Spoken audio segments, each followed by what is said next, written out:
Hi guys, welcome back to the podcast. I've been meaning to watch that. I am your host Monica, and we're back again. New week, new topic, and new guests like we do every single week. And this week we have a wonderful new guest. This is someone that I encountered on TikTok the other day because I was looking for some reviews on the American Society of Magical Negroes because nobody was talking about that movie, and she was reviewing it, and I was like, you know what, this girl, she she's good. I was listening to her talk and I was like, yeah, girl, I feel you. I feel you on that. She is someone who does reviews periodically on TikTok, and I do enjoy watching her videos. I find that she has really interesting thoughts on movies and, TV shows, and I really encourage you guys to go check out her stuff. Go follow her on TikTok. She's really amazing. She's someone who covers movies, TV. She also covers travel as well on her Instagram, which will be tagged on our Instagram when we do our guest spotlight posts for this podcast. And I really encourage you guys to go ahead and give a big shout out and a warm welcome to Alta's Oyster. Thank you. Hi. Yes.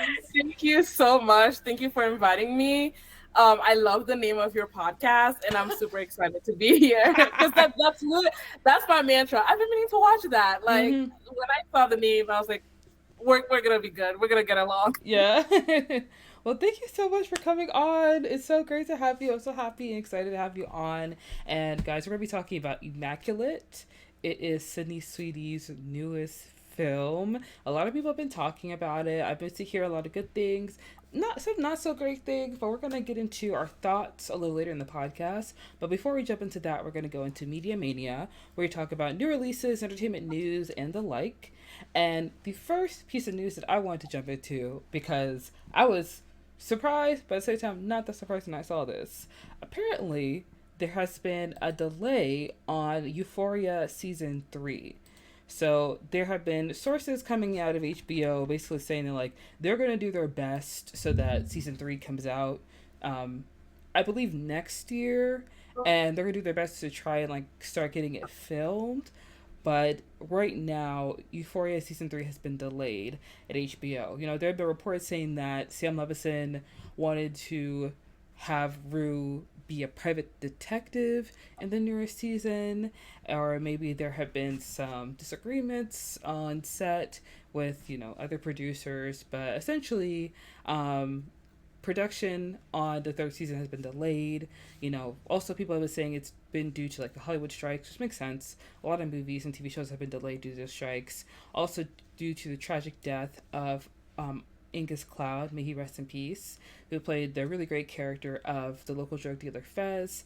And of course, there could also be the fact that three of the main actors on the show have been getting really good roles, have been doing really well.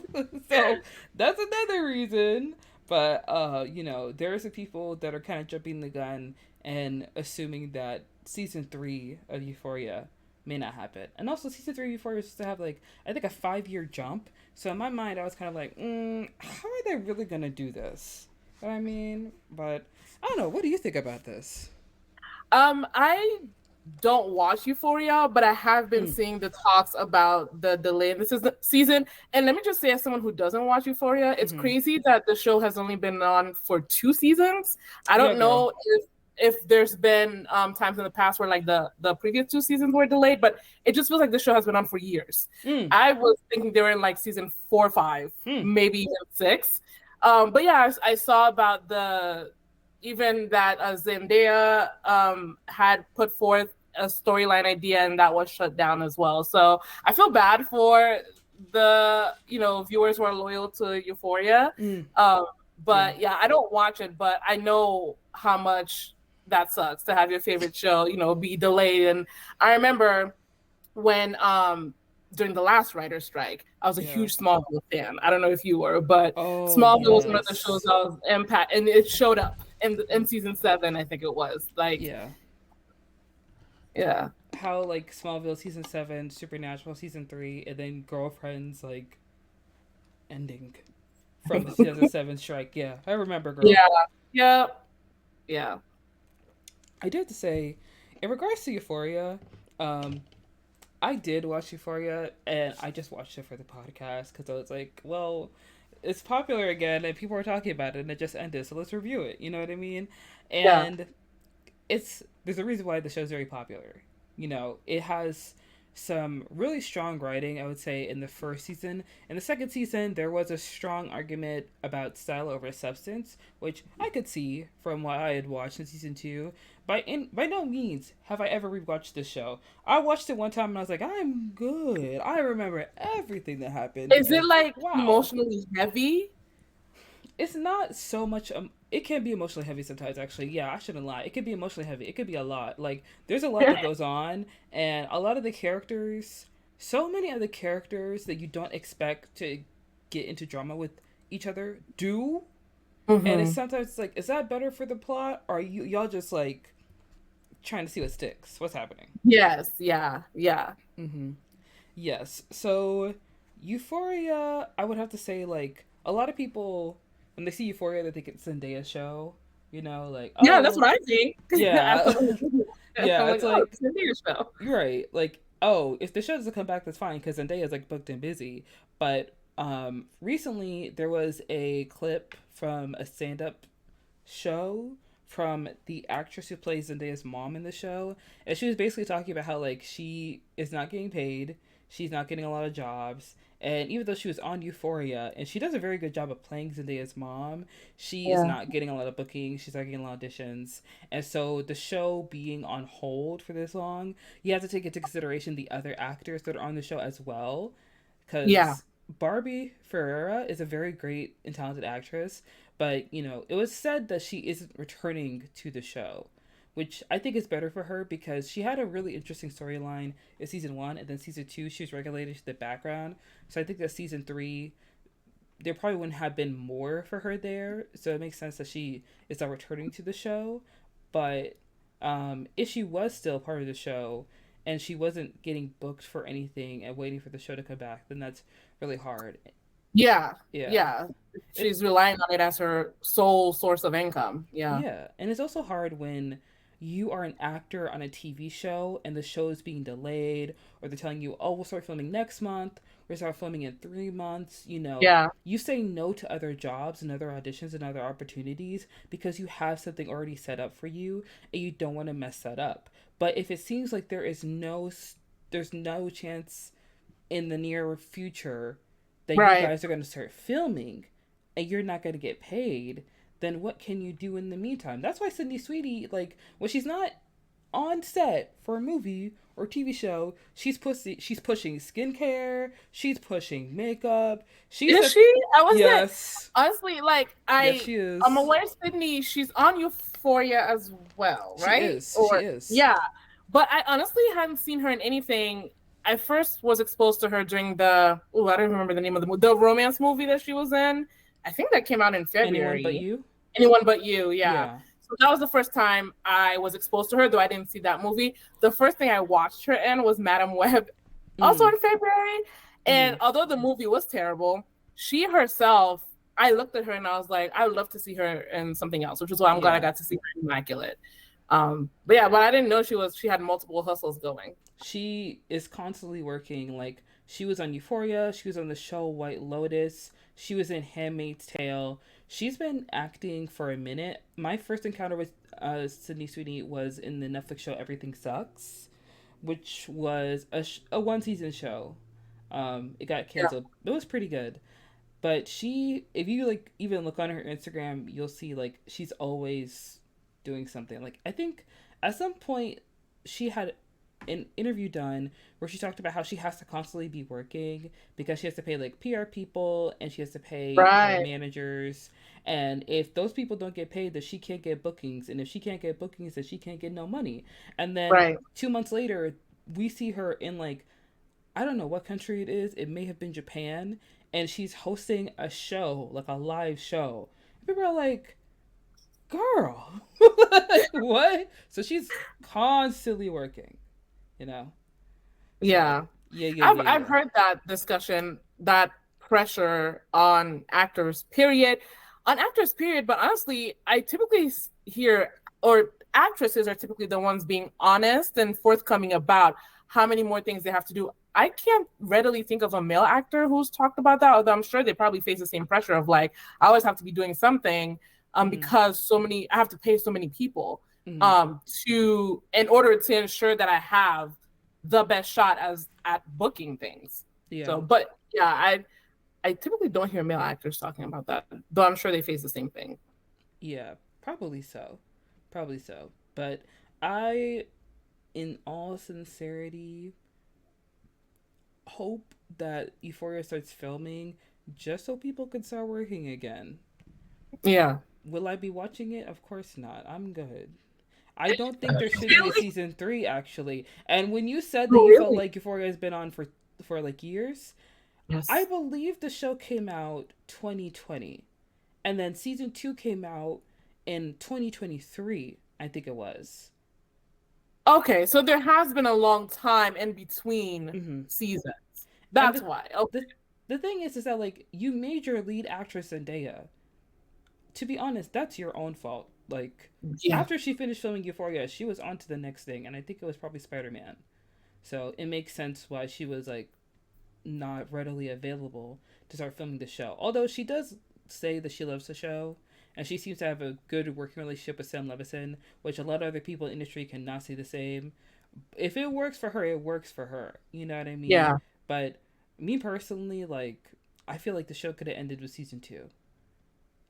And honestly, if there was a black showrunner who told their network, hey, this very popular and in demand show that I'm creating, I don't really have a script ready. I don't really have an idea for season Oh, 3.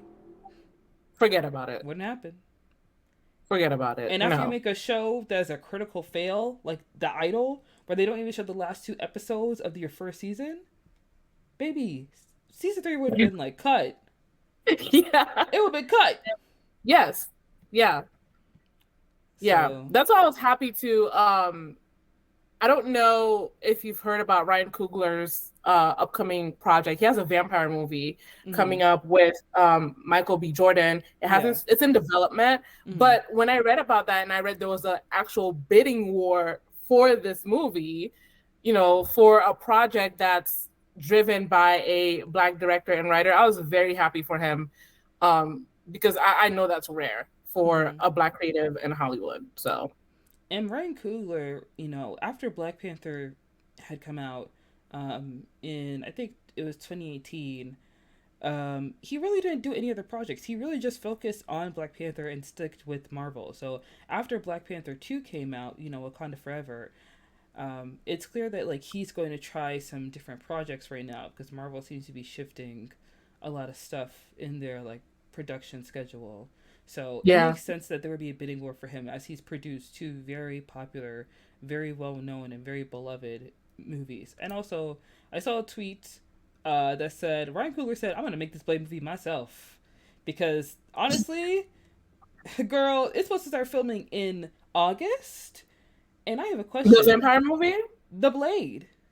Oh, Blade. Marvel's Blade Okay. is supposed to start filming in August, and I want to know if the writers know that because Yeah. last I heard.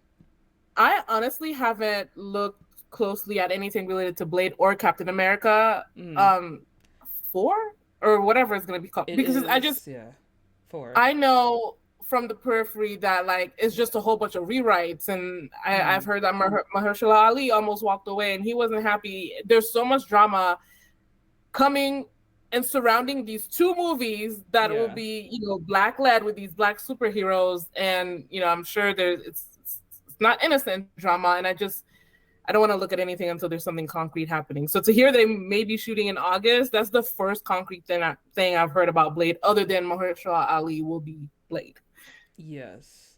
Yeah, I think that we have to wait and see because even with Captain America, that film about to come out, people are already talking about boycotting it because one of the characters is an Israeli soldier. I believe she's like based off of an IDF soldier, and the actress who plays her was in IDF, which I believe all Israeli citizens have to be. Is that Gal Gadot by any Not Gal chance? Gadot.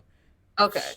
The actress, I'm trying to remember because I feel like I've seen her in something. She was in this Netflix show called Unorthodox. It was kind of like a semi autobiographical biopic series with like 4 episodes. That's the only thing I know her from. I think that's probably like the most Okay. prominent thing on her IMDb.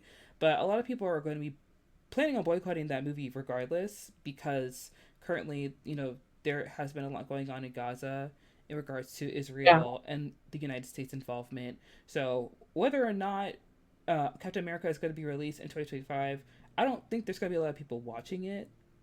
So we're just going that to have to wait and is. see. Yeah, Yeah. that's very unfortunate. I hadn't heard about the plans to boycott it. Mm-hmm. But that's super unfortunate for oh my god, his name is Anthony but Mackie? Anthony Mackie. Yeah. For Anthony Mackie. Yeah, yeah, Yeah. But we'll just have to wait and see what happens at the end of the day. yeah. Um, the next piece of media I did want to talk about was something that I thought was really great and I was really happy to hear. So, at the most recent Academy Awards, um, hold on, let me find his first name because it seems like it's not. Okay, Jonathan Glazer, who is the director for Zone of Interest, and he won Best International Feature Film.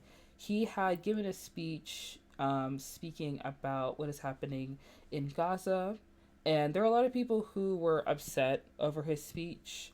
And there are a lot of after the Academy Awards, the Anti Defamation League condemned his remarks, and hundreds of Jewish Hollywood figures signed an open letter accusing Glazer of drawing moral equivalence between a Nazi regime that sought to exterminate a race of people and an Israeli nation that seeks to avert its own extermination.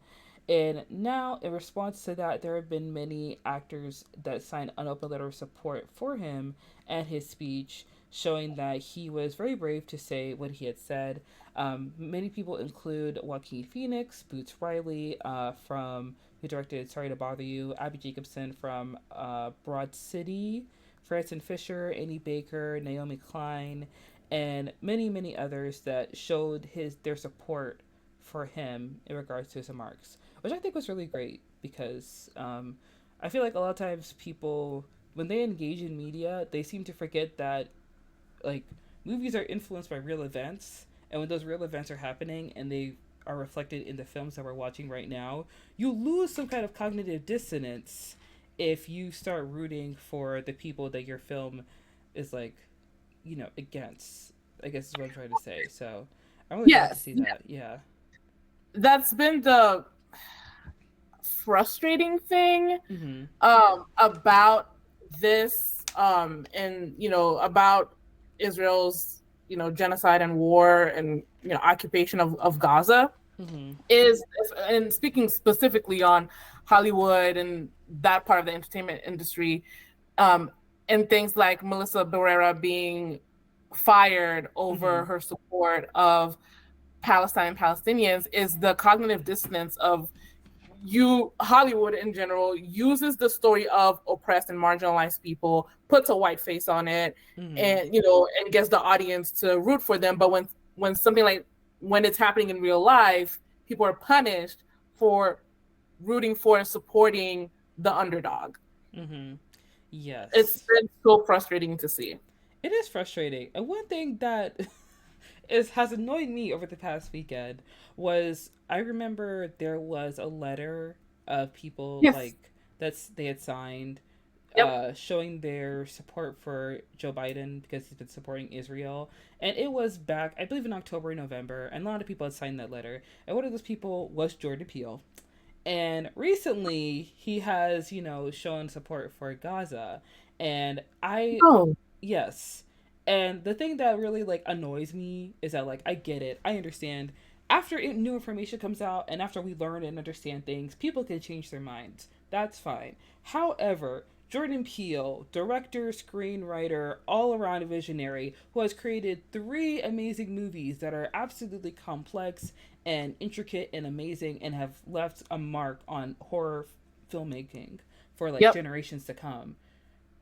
Sir, we couldn't take the time to do a quick little Google search. I Yeah. learned a little bit about what was really going on in Gaza. Because let me tell you something, it did start on October 7th. I'll tell you that right No, it did now. not. Okay. No, it did And not. it's frustrating because, like, it feels like, did you just now understand and learn?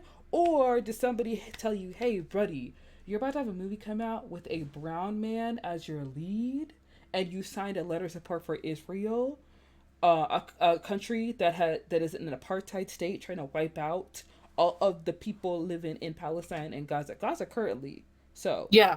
it's like it feels very much like I want to believe that you changed your mind and you learned and you adapted, but also I'm not stupid. You know what I mean? Like, just because you are Jordan Peele, just because I admire you and I like you, doesn't mean I'm willing to act dumb. You know? Yeah, I mean, I also, part of me thinks, and I've thought this since October, is how many people are waiting for permission. You Mm. know, essentially like following the crowd, and by the crowd, I don't mean the people like me and you, and because I just feel like Palestine and Palestinians are experiencing what the Black Lives Matter movement experienced in 2020. 2020 was the most vocal support we've seen for Black Lives Matter Mm-hmm. outside of Black people, you know, Mm-hmm. pushing that. And I think Gaza and Palestine are in a place as of October where they're experiencing mainstream support, and I wonder how many people, even in Hollywood, which you wouldn't think it would be that way because these people are powerful, they're rich, but how many of them are waiting for permission from the mainstream, aka their peers, um, in order to show their support? Because it strikes me that Melissa Barrera got fired when she voiced support back in the beginning, whereas Jonathan Glazer, I think you said his last name is, Mm-hmm. comes on stage and makes a speech, and he gets support of so many people in Hollywood, Mm-hmm. gets a letter signed on his behalf to support him. It's definitely a different tone. Mm-hmm. Um, and I'd say maybe at this point it's a bit less risky to express support than it was back in October, November, and even December. And the whole thing is frustrating, especially like you said, for someone like Jordan Peele, who belongs in a belongs to a marginalized community and is so in touch with that that he Mm-hmm. made 2-3 movies exploring themes around, especially Get Out, around that marginalization and the danger and harm that is done to that marginalized group by the powerful group. Mm-hmm. It's sad. Yeah, it is sad and is very frustrating. I will have to say for Jonathan Glazer, I feel like you would be remiss if he didn't say anything in regards to what's happening in Gaza, because Zone of Interest, for those who don't know, is a film where you're basically watching like a family of, like, I don't know how to put this, but Nazis that live outside of an internment Internment. internment camp. Okay, I want to be sure I said that right.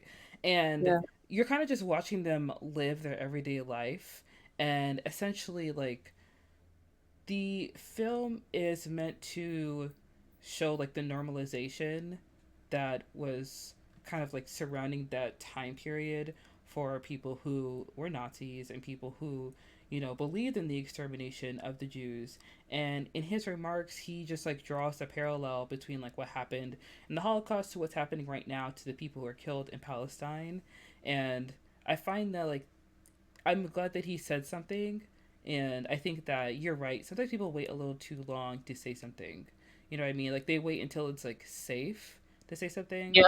And in regards to like the Black Lives Matter movement, it's kind of ironic that you say this, because all of the thought leaders, like black thought leaders that whose like ideas and books and the things they said that the Black Lives Matter movement is built upon were supporters of a free Palestine state. And another Correct. thing is that like a lot of Palestinian activists showed support for the people in Ferguson when the protests were going on, and Yep. a lot of cops in America, i.e., the NYPD, get trained by IDF. Yes.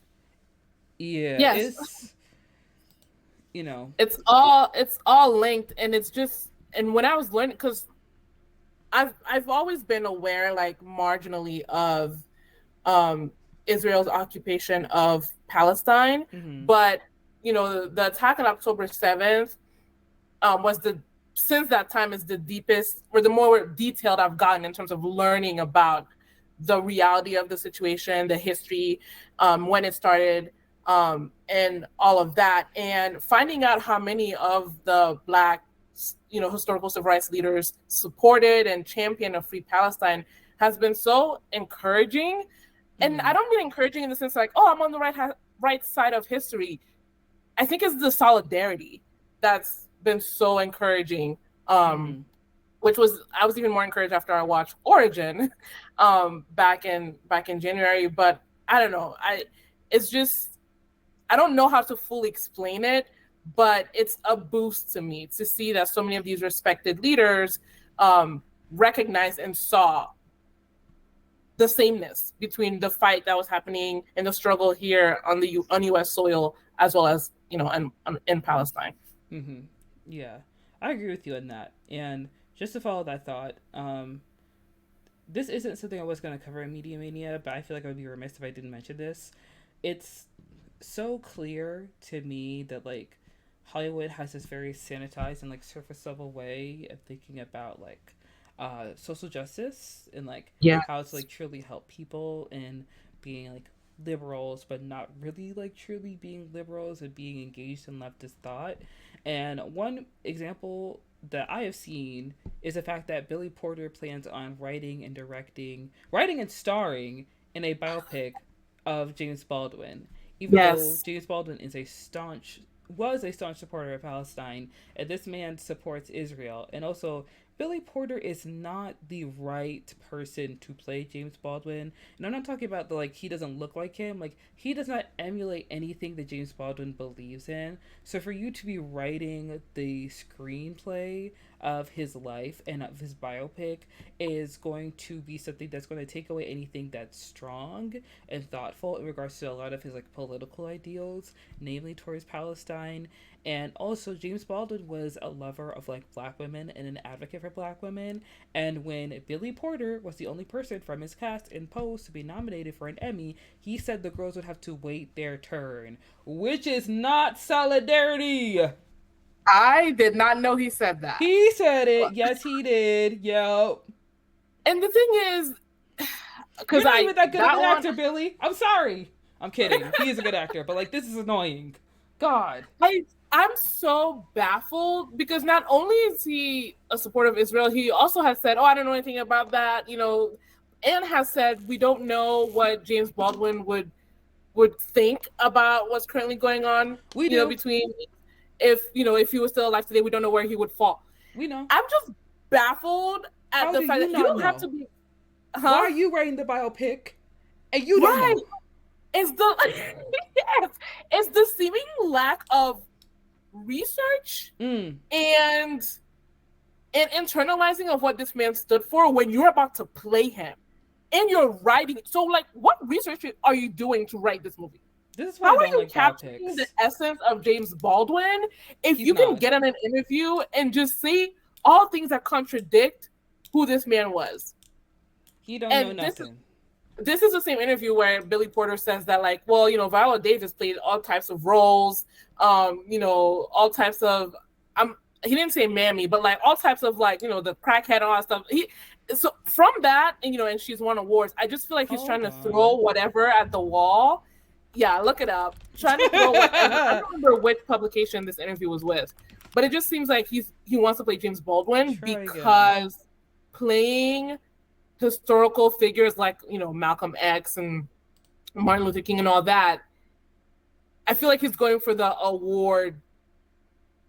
He's baiting an award, and that's it. Not that he actually cares or maybe even respects James Baldwin, and definitely doesn't internalize it, or doesn't internalize his way of thinking and his beliefs and his politics. Yeah, he compared himself to Viola Davis, and I think that I'm looking at the interview. It's in The Guardian. Okay, He's supposed to be talking about a movie called Our Son, and I did see a trailer for that. That was actually a movie that I did want to go see. and like support him. Yeah, okay, I found the quote you're talking about. Okay, so basically, I'm just gonna read two paragraphs. Okay, Billy Porter, this is what he said. He soon realized that he had to shift the consciousness of the people in order to find work that he felt was meaningful, and that would involve hard work on his part. He saw Viola Davis, a friend of mine, not a close colleague, we work together, we know each other. He says before mentioning her name, seemingly unsure of how to classify their relationship, as an example of how a serious black performer could make it in the suffocating Hollywood system. She played every crack mother, every mother of a drug addict, every stereotypical dark-skinned black woman role they threw at her. And she imbued those characters with dignity. And I was like, that's what I'm going to do, he says. He decided that he did care about being pigeonholed in the business, and that he would take the queer roles and imbue them with such dignity that by the time the industry was ready to give a serious, nuanced role to a black gay man, he would be the bitch that you call. Who's gonna tell him he's not the only black gay man in Hollywood? And I they're was just all thinking about fine. Colman Domingo, who just played Rustin, that I still need to see. And got nominated for an Academy Award for Yes. it. Yes. So, and I think that's what just this interview was so off-putting, but I think that's what he's chasing with this, with James Baldwin's, this movie about James Baldwin. I think that's what he's chasing, is an award. And James Baldwin is just the vehicle through which he's gonna try to get there. He wants people to take him seriously, even though this man is so deeply unserious at times. And I also want to say, a lot of people do biopics in hopes of receiving like Academy Awards. Yeah. And I find it to be very annoying because biopics are a sanitized version of a celebrity's life.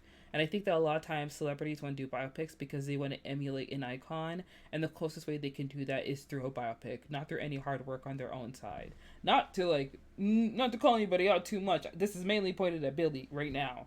But like, biopics are so annoying to me because they make so many of them every single year. And if you want to retell someone's actual story and their life, you need to do that authentically. And honestly, a documentary would be the best way to do that. Like, you can look at Rocket Man and Bohemian Rhapsody. Bohemian Rhapsody was supposed to be about Freddie Mercury. Why am I learning about the other band members? Like, the alive band members had it in their contract that they would have as much screen time as Freddie Mercury.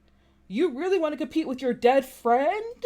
And then Rocket Man, Elton John, opens his heart and gives us a very intimate and very vulnerable film. And like, is it flashy? Yes, but that's Elton John. That's his style. And ultimately, it was better than Bohemian Rhapsody. But Bohemian Rhapsody is the thing that got like 4 Academy Awards, and like Rocket Man only got 1, which is honestly very disappointing because Taron Egerton deserved. He absolutely killed it in that role. And as much as I love Rami Malek, I love Mr. Robot, sir. The way you played Freddie Mercury was not it. It was not giving. It wasn't. And also, another thing I want to say, real quick, when was Viola Davis playing a crack mother? Someone needs to point that out to me. I'm looking at her IMDb right now, and I don't see it. I don't see it. Close friend, my ass. But also, please. Has Billy Porter, I honestly haven't watched most, if any. I don't think I've seen Billy Porter in anything. Because his point was about playing stereotypical roles. Mm-hmm. Has he played a stereotypical role? And when we say stereotypical, we're talking like damaging, damages the image of, a group of people. Because I know he was in Cinderella, the fairy godmother. I know he was in Pose. Yes. Those are the only 2 I know, unless I'm forgetting. I'm sure he's been acting in other things, but Billy Porter also gives me the vibe of somebody who's like, he wants to make it in Hollywood. Like, he wants to be like a household name. You know what I mean? I feel like that's why there's a video, I'm not sure what this is in relation to. This man did an ad trying to get people to vote, and it is the most dissonant, terrible song I've ever seen in my life. I watched the video and I was like, is this an SNL ad? Did Mad TV come back? What's happening? Someone made this in all seriousness. I thought, this is going to make them vote. This is going to get the kids to the polls. Yeah. When they see this, it's a wrap, okay? No. And my thing is, I understand that the actor, playing this person in the biopic, they don't have to match them 1-to-1. Jennifer Lopez doesn't have to be exactly like Selena, and so on and so forth. Right. But you're playing someone who had very strong political beliefs. And I don't know what would attract you to play that person if you didn't share even half of it. But more than anything, research. So that if someone, for whatever reason, were to ask you, where do you think James Baldwin would stand on what's happening today, you could confidently say, well, based on his politics when he was alive, this is probably where he would stand. Based on his writing, based off video recordings of him, based off of his books. Like, this man is a very well-documented man. James Baldwin was alive around the times that TVs existed, y'all. It's not hard to figure out what that man would think about a lot of things. He told us. That man liked to talk. Like, and to be honest, for me, for the kind of viewer I am, this interview just tells me this interview is not great promotion for this movie, because this interview is telling me this person who's writing this movie, who's been entrusted to do it, doesn't really know and doesn't take the subject seriously. Honestly, man, when that movie comes out, I'm just not. I can't get into a conversation about biopics, because I could talk about biopics for 2 hours, and it would just be me talking. You're not looking forward to the Amy Winehouse biopic?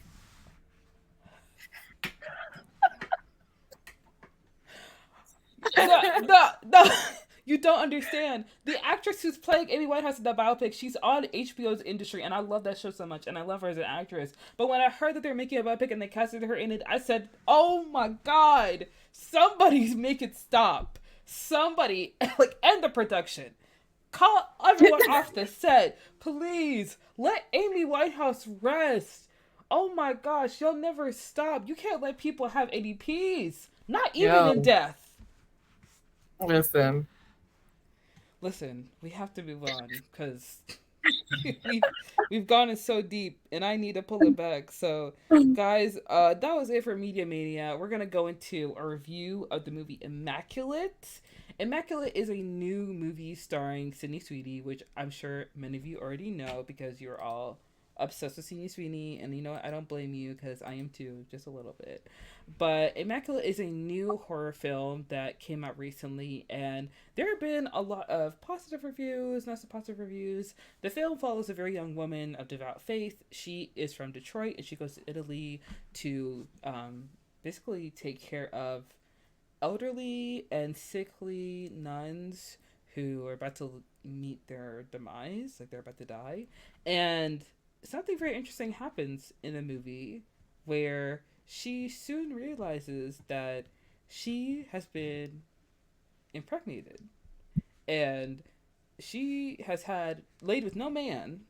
So now the film kind of follows, everything after what happens to her there. And I do have to say, just to get this out of the way, because this is something I find annoying sometimes. Whenever there is a movie where an American goes to another country and that country does not primarily speak English, bringing a book that says Italian for dummies is not the same thing as learning Italian.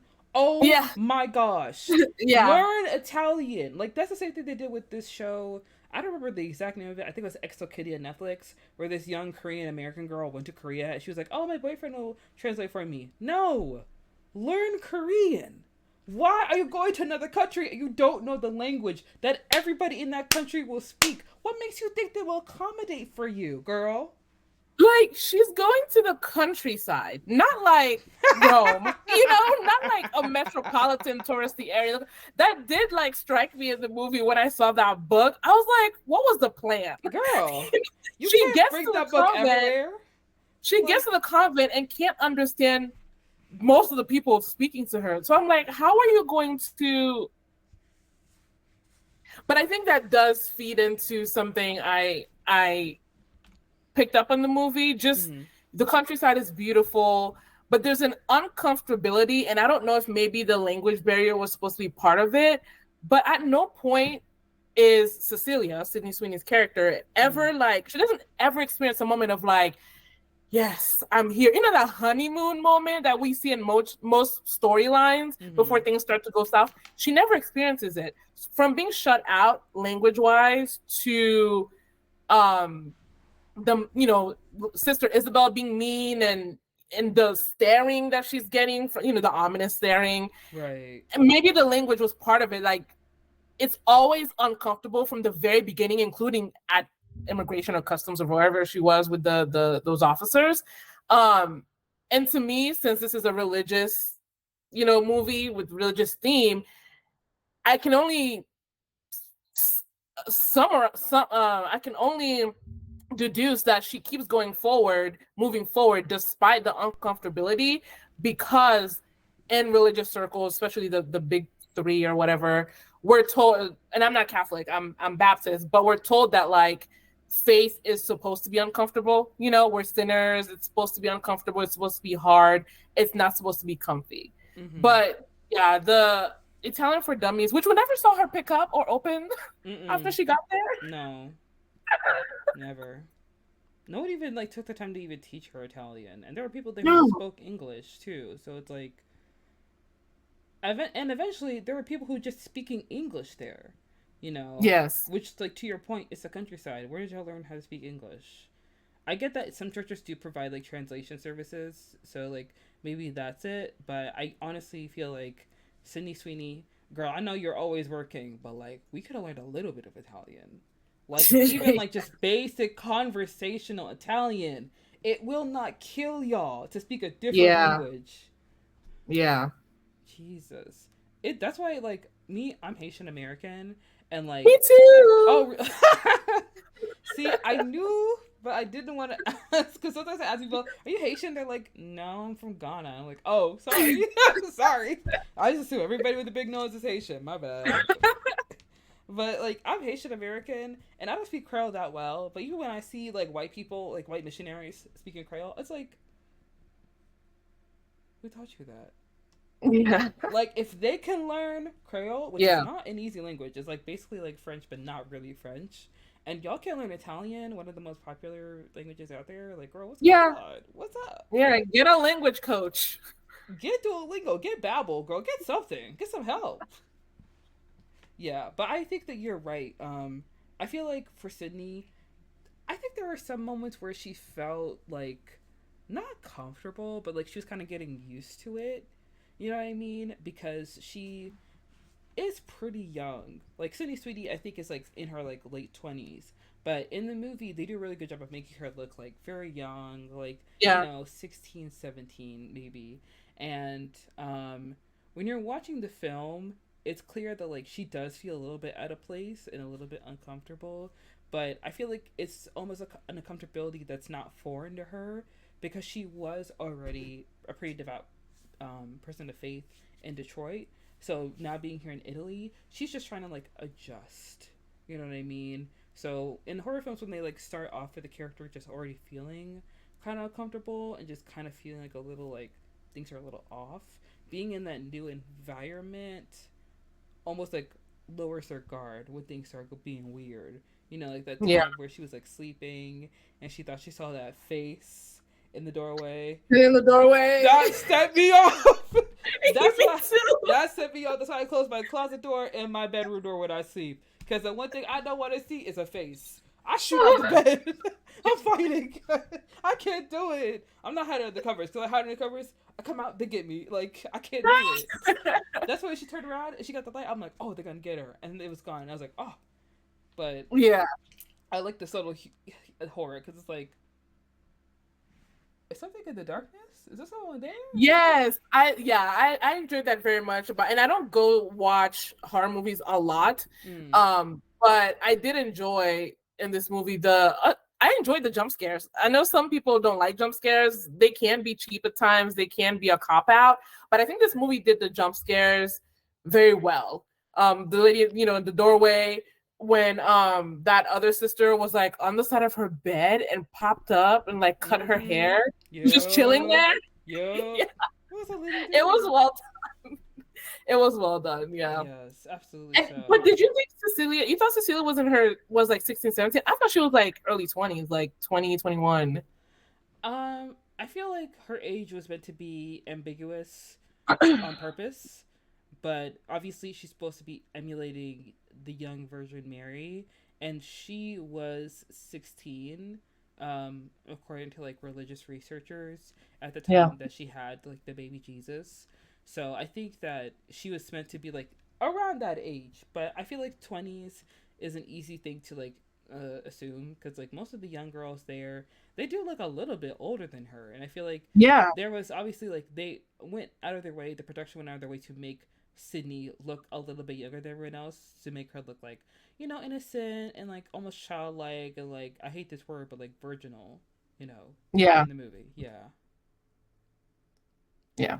Yes. And I think that another thing that I really liked about the movie, because me personally, I do like horror films. I don't like nun movies. I don't. I can't do it. I can't do nun movies because like they're scary, but also like they go too scary sometimes. Like they do a little too much for me. And I I want to see, I haven't seen the Nun movies. I'm gonna put that on my because I do an October scary oh series where I look at horror movies. I watch uh horror movies for October, so I'm gonna add the Nun movies to my oh I'm not list. talking about like the nun movies. I'm talking about Oh, movies. I'm talking about horror movies with nuns. Period. oh, Period. Because whether it's the movie The Nun or The Omen or the crap, what's the one? The one with in the house with the The two couples. Exorcist? The No, not Exorcist. The I think that's it. Exorcist. It Oh, might be The Exorcist. It might be something else. I don't remember exactly. But like those kind of movies where there's like a religious element to like possession and that kind of stuff. I mhm. can't watch it because me, like, I'm a person of faith, and like when I watch horror movies, I need to be able to suspend my disbelief. Y'all make it too real for me. I can't go to sleep at night. I can't do it. It's too much. And I feel like this movie was fun because it's first of all set in Italy. I love when a horror movie is not set in America because I'm like, see, that could never happen to me because I don't fly Because on it's in another planes. country. Mm-hmm. Ain't finna happen to me. Also, I'm not Catholic, so I'm good. But I think the one thing that I liked about this movie that's very different from other religious horror films is that there is like the introduction of science into it with Father Saul, and also like there were little hints at the beginning that like these people are not who they seem to be, which like obviously you have to assume with authority figures when you're watching a horror movie, but Father Saul, when I don't know if it was Father Saul or Sydney Sweeney's character, when Cecilia said, "Oh, they reached out to me, they flew me out, and they like, took care of me to bring me here." I'm like, okay. In any normal context, that would be so kind and Yeah. so gracious. But in this context, it is worrying. Yes. Where did I go? In this context, it sounds like you were a mark. And when they're And that your driving, pastor or your not pastor but father or reverend, yeah. but your priest back home is probably part of this because she says that her priest was the one who told her about this Mm-hmm. convent. Yeah. They're all in this together. So that's my question. I want to hear your thoughts on Father Sal because Yeah. there was a science element in this movie, and it's ironic that it's called Immaculate. And they grilled her about like, did you ever lay with a boy or a man or whatever? Because it's like what Father Sal did was assistive reproduction. So it wouldn't have Mm-hmm. mattered if but I guess it was maybe to convince her. It Yeah. wouldn't have mattered if she was not a virgin because it's assistive reproduction. Mm-hmm. But do you think? Because yeah, Father Sal had that whole monologue where he was like, I'm a geneticist, and my research is encouraged here. But do you think he believed? Do you think he was a man of faith, or was he purely like about the scientific experiment of using old DNA Mm. to bring new life?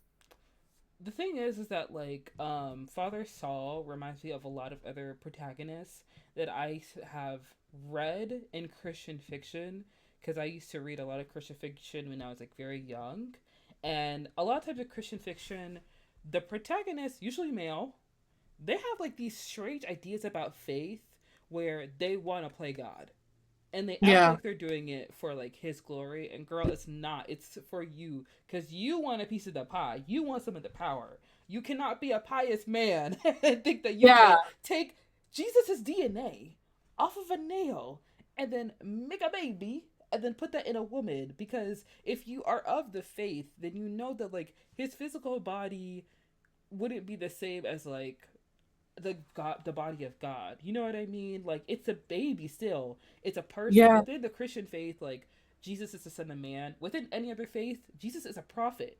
So within Yeah. any other faith, any other perspective, that's a person that was nailed to a cross and died. So you're Mm-hmm. pulling off old DNA that could not be fresh, is not fresh at all, girl. Like no, not fresh. It doesn't matter if he was Yeah. born in the 1600s. No, it's a long time ago, okay? So you're pulling old DNA and you're trying to genetically modify it to make a person. In his mind, he feels like he's doing his calling, like the calling that God has for him. Because, you know, there are scientific Christians that talk about how like Yeah. the Big Bang was like a was God like creating the world, and there are other, you know, different ideologies within like scientific Christian and that um study and that belief. But I think that Father Saul truly thought that like he was like doing what he was meant to do. You know, because like Cecilia, she said, I drowned and I died for 7 minutes. And she's like, obviously God wanted me here for some kind of reason. And Father Saul possibly was like looking for a vessel or some kind of body. And I don't know how Yeah. many other young women they were trying to seek out in America or wherever to try and carry this child. But obviously, one of the girls at the convent was one of them. And he heard about Cecilia and must have read about her in the paper and was like, you know what? She'll be perfect because she has touched death, she has beat it. So she's basically like the perfect vessel for this little baby. And I don't know what he was thinking was going to happen. Like, she was actually going to give birth to Jesus, but that man Yeah. is I'm not delusional. clear on if they were trying to Delusional. birth Jesus or just Jesus's descendant. I But think I probably actually, descendant, but also like I think oh, he that's thought what I like assume. I think he thought that like it was gonna be Jesus, Jesus, the That, well, Messiah. Father Sal is actually where I think the movie is a bit weak Mm. because I wanted more of his motivation, other than not motivation, but his, I guess, his internal thinking. We know Mm-hmm. his motivation was, to just the experiment of it all and to make this make fetch happen, make this baby happen. Mm-hmm. But how long was it just him? Did he inherit this work from someone else? Because that sister is very old. Yeah. So who, and Father Sal is very young. So who tried to impregnate her before? I Yeah. wanted to know more about him as the antagonist and the bad guy, like um his own personal mindset and thinking. And I also think the movie in terms of, in addition to exploring female autonomy, female bodily autonomy, and the role of the church and all of that stuff, speaking of science, I do see both in terms of Cecilia's drowning and this baby that was, and also did Father Sal use his own essence to fertilize Um, the I, egg? I don't know. I'm gonna be very honest. I don't know, but I think that That's the type of stuff I'm like, I want the to mechanic. expand on what you said, where you want to learn more about Father Sal. I want to learn more about the church because you remember them nuns are walking around with those red like masks. What was that? What was Yes. it? I What need to was that? understand what's going on with the church because they must have some kind of weird ideology that fit in very perfectly with Father Sal. Because you're right, a lot of the people there are old. They're older. Father Sal is pretty young, and it is unlikely for a young priest to go to a convent or a church or whatever and be like, I have this interesting idea on how we Yeah. can restructure Christianity and our faith. It's very unlikely they'll be like, I'm listening. I'm hearing you. I see that. Like they're not gonna do Yes. that unless along the lines, unless something in their brains they believe in some kind of like different branch of their own Yeah. belief, of their own faith, and Father Sal kind of like slides in there like a puzzle piece, and that's fine. But there isn't Yeah. enough for us to know in that film to like really grasp that concept. I mean, with them having the nail from Jesus being hanged on the cross, it's very likely there are other artifacts Right. that also there are a lot of churches that hold on to those kind of artifacts. It's kind of like they use those artifacts as like this is a physical piece of our faith, Representation. you know. Yeah. But I think I would have liked to know a little bit more about that, and I would have liked to know a little bit more about like why y'all torturing people. I think you're right in terms of the fact that This has in to terms run of deep. Father Sal's age, because when you Mm-hmm. think about the church, period, the Yeah. Christian church, whatever denomination, the convent is full of old heads. And old Yeah. heads, old religious people, Yeah. usually aren't down with the innovative science. So how did he manage to convince them? Uh-huh. Or who convinced them when we're thinking about, all those babies in tubes and stuff? Who convinced them that this was worth trying Mm-hmm. or that this was godly? Also, it's not easy to create life, and for him to do it successfully and like probably with his henchmen, and you're doing it in like the basement of a church, like I feel like there has to be something more there. You know what I mean? Like Yeah. I know it's just like one movie, but I would be interested in knowing if like they plan on making a sequel, because I feel like it could work if there's a sequel. And since we already have the first film, if y'all do like some kind of prequel that explains like what is going on here, I would be interested. Because the thing is, like, this movie is its own idea almost. I would say it's pretty original when you think about other like horror films with like nuns and like the Catholic Yeah. Church. And most of those films that have nuns and like the Catholic Church, they just base it off of what people already know about Christianity, and you have introduced this very new topic that kind of ties in some ideas that people have in the modern day. So it I feel like it would benefit from having like some kind of like background or some kind of like history lesson. You know what I mean? Just so we have like a better understanding of what's going on. Yeah, I wish they had included that in this movie. Mm-hmm. So something else that struck me about the movie in terms of symbolism is the fact that the choice to make the convent a place where women go to die. It's Yeah, just full of sick and dying women. I think I, that's I think that's an interesting I choice. think that's something that does happen in convents because like the women go there like a lot of times women you become a nun you're a nun for life. You know what I mean? Right. Yeah, I don't think that was that out of the ordinary, and I feel like because there is so much death there, and everyone was not that shook by it in the same way that Cecilia was. It's another indicator of like weird stuff happens at this convent, but we don't really bat an eye on it because Sister Mary passed away last week, and it could just be some thing going on in regards to like her passing away or someone's just like sad, like they don't really like find it weird if you're in a convent where all the nuns or older nuns are sent there to like die and like live out Yeah. their last days. When there are people walking around at night, it could be a nun, it could be an old nun. When there are weird noises going on, it could be some old nun who doesn't want to take a bath. If you already have something strange going on that is like the baseline normal at your Yeah. convent, anything a little weirder, you could just revert back to the baseline and nobody bats an eye and nobody cares and nobody thinks about it. So I feel like that Yeah. was just an easy way for them to like, let people's guard down. Yeah.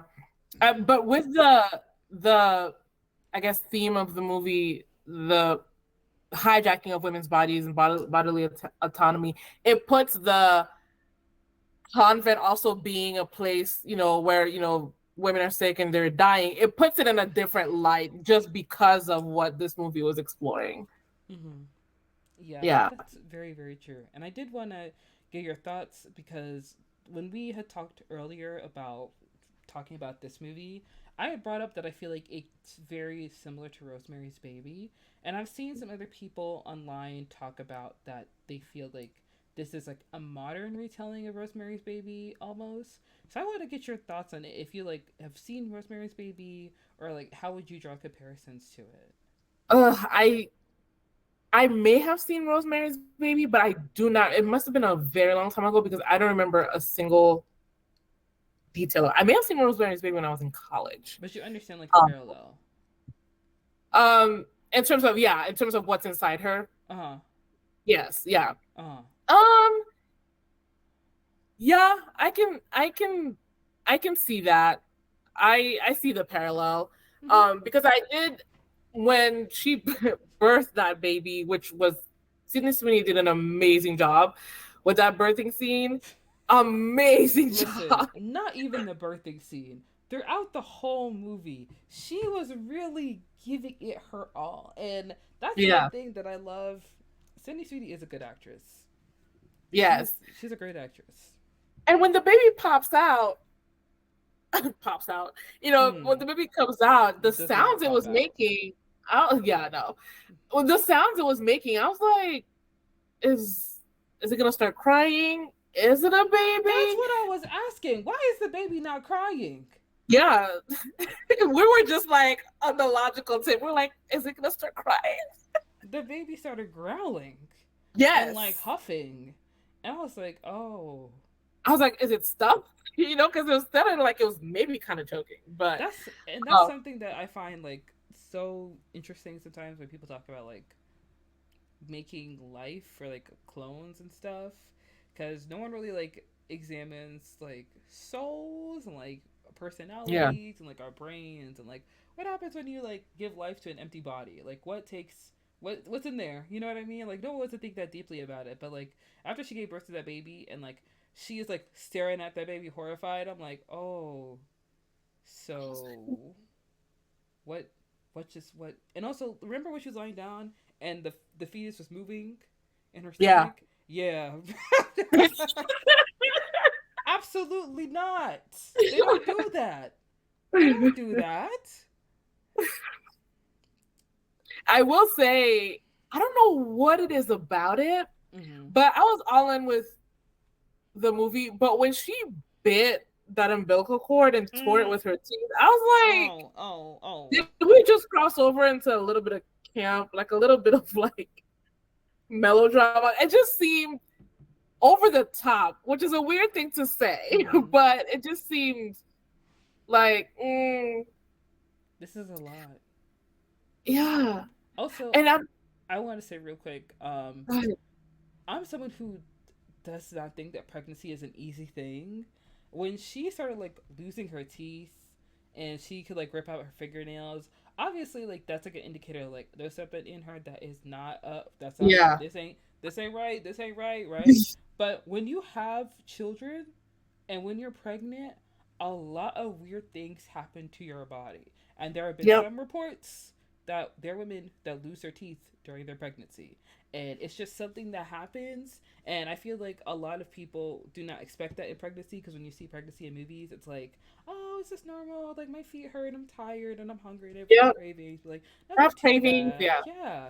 Some women get acne. Like, they have acne again when they're pregnant. And you don't think about that. So I feel like also this movie, I don't know what time this movie happened, but I'm sure like there are women that were like in the time before modern medicine happened that were getting pregnant, and when their pregnancies were like making them lose their hair and like, making them feel sick, it's like, girl, there's something inside you that is not right. So when I saw that happen in the movie, I was like, oh, well, that just happens in pregnancy. But in my head, I'm like, no, girl, this is a horror movie. I'm like, yeah, you're right. That it means something. Yes, it means something. Symbolism, girl. Yes. Exactly.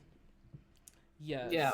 But I did want to say, in regards to Rosemary's Baby, because I think I rewatched it this year, possibly, so it's a little fresh in my mind. But for those who haven't seen Rosemary's Baby, it's a film set in the 60s about a woman who moves into a new apartment with her husband. And her husband is an actor, I believe. And they start hanging out with this couple. And everybody in the building seems to be really nice and really friendly. And they seem to get along with each other very well. And they try, and then like out of nowhere, her husband's like, I want to have a baby. I want to have a baby. I want you to be I pregnant. have seen this movie. I just Yeah. don't remember it. But yes, I've seen it. Yeah. And then she's like, oh, I don't know. I don't know. And she mysteriously gets pregnant. And they keep making her drink some disgusting milkshake to feed her Yeah. baby. And as she drinks the disgusting milkshake, it makes the baby strong. And she gets weak, and she gets sick, and she looks like she's dying. And she's trying to run away. She's trying to leave. And like the people in the building are telling her, "You can't have friends. The people you used to know, they can't come around here no more." And her husband gets really controlling and strange and Yes. weird. And then she still finds out that there is like a secret society living in the apartment, and Yeah. they're all like waiting for her to have this baby because the baby is like demon possessed or something. And then Mm-hmm. the movie, when she has the baby, she's looking at this baby like, what am I looking at? What is this? And it's very similar to like Immaculate, and it is Yes, it ironic that is. like the movie is called Immaculate as an Immaculate Conception. And girl, ain't nothing immaculate about that conception. You put that No. baby in her. Yes. And Yes. and that's the thing too. But let me say this before I forget. Like Yeah. you brought it home for me when you're talking about in Rosemary's Baby how Rosemary was getting weaker. Mm-hmm. And in Immaculate, we see that via the nail coming off, the tooth coming off. And it makes me, because realistically, a baby is like a parasite. They're feeding off of you, like in real life. They're feeding off of you and all that stuff. And um, it speaks to the fact that as I guess a commentary on women's autonomy and rolling back women's rights in terms of like the abortion bans and stuff like that, and wanting to control that, Yeah. wanting to control women's bodies through that.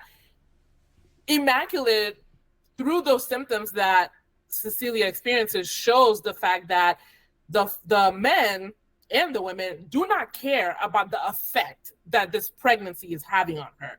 Mm-hmm. They don't care that she's losing her teeth. They don't care that, about her autonomy. They don't care. They just want the baby. They don't care. And she's just a glorified host, an incubator. Yes. Yeah. You're absolutely right.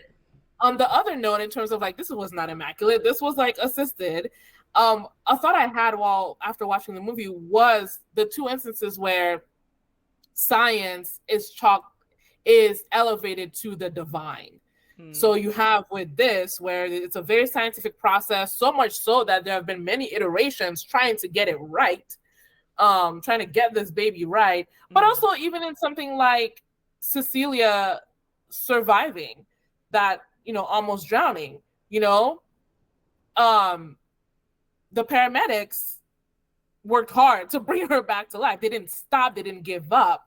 But that's put aside, and it's just that, well, God wanted me to live. And I just, those two instances, and like we said before, science and religion coexist, for a lot of people. But I just noticed because that's what happens in real life, where like something happens that has a human reason behind it. Like the paramedics saved her. These people are put a baby in her. But they're like, oh, God did this. And it also brought to mind in terms of Father Sal's, and it's why I wish I had explored him more. But the fact that, or I guess the thought of humans make religion, humans make gods in their image. Humans decide, and so much so that like, humans decided that Jesus is white instead of a man who, a dark-skinned man, from the Middle East, from Palestine. A man born in Bethlehem. Yes. Bethlehem. And it made me think about the hard work they put into this Immaculate Conception. And you have Mother Superior who's like, oh my God, wow, when she was looking at the blood and like rubbing it on her face, the sheets on her face. It just brought to mind the fact that, and I say fact, but that humans create religion as a way to explain their reality and explain their existence and their reason for being. And you have that shown through Father Sal and, Mother Superior and the, I don't know what the higher man is called, his title. I have it in my notes, but it's like, you guys are making religion. You're playing God, like you said. You're making the story, but you're acting like God is telling you to do this, but you are doing this and you are using God's name in vain and putting God in stuff that he doesn't belong in. Yeah. Yeah. I do agree with you on that. Cardinal Franco. Yeah. I definitely agree with you on that. And the strange switch up that there was when they figured out that, oh, this young girl is like the Virgin Mary. And in my mind, I was trying to figure out, is the church somehow involved in some greater conspiracy, or is it just Father Sal? Like, is he some kind of like lone wolf? You know, some kind of like sleeper agent who has some weird ideology that he's trying to bring forth? Because there are oftentimes men who want to be seen as like great thinkers and great like I don't know, they want to be like they want to leave behind a legacy. And a lot of times when they want to leave behind a legacy so badly, they're willing to do something that is absolutely insane. But in their mind, it's innovative, it's smart, it's something that's never been done before, and they're willing to like make a move and make a change. And if that means putting someone else's life on the line just so they can receive some kind of glory, like some kind of temporary glory on this earth, then that's what they're going to do. And I think that's what he was like seeking after. You know, it's clear to me that sometimes like not sometimes, but there are people within the church that take advantage of young people because they are so readily to believe, and they'll spend so much time with you. And it's clear to me that he saw her as like a great host for the baby he was trying to bring forth. And when young I think it wasn't Gwen was the girl who was her friend. It was the other girl who like tried to draw her. Sister Isabel. Isabel, yeah. It's clear to me that like he has some kind of relationship with Isabel. So when she was like willing to just like take Cecilia off the board, he decided to punish her in a way where like she would be almost branded by like betraying the church and betraying him by letting her insecurities get in the way. And that was too much for her. So she took her own life. And then with Gwen, he took her tongue because she spoke out of turn. Even though like that was something normal obviously for her, but when you do that in a way where it threatens like his place within the church and it threatens his position and threatens something that he's working towards, he's going to make you pay for it.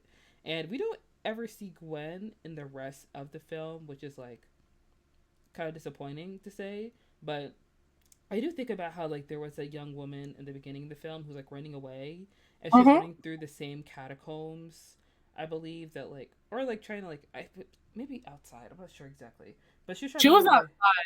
She was outside. Yeah.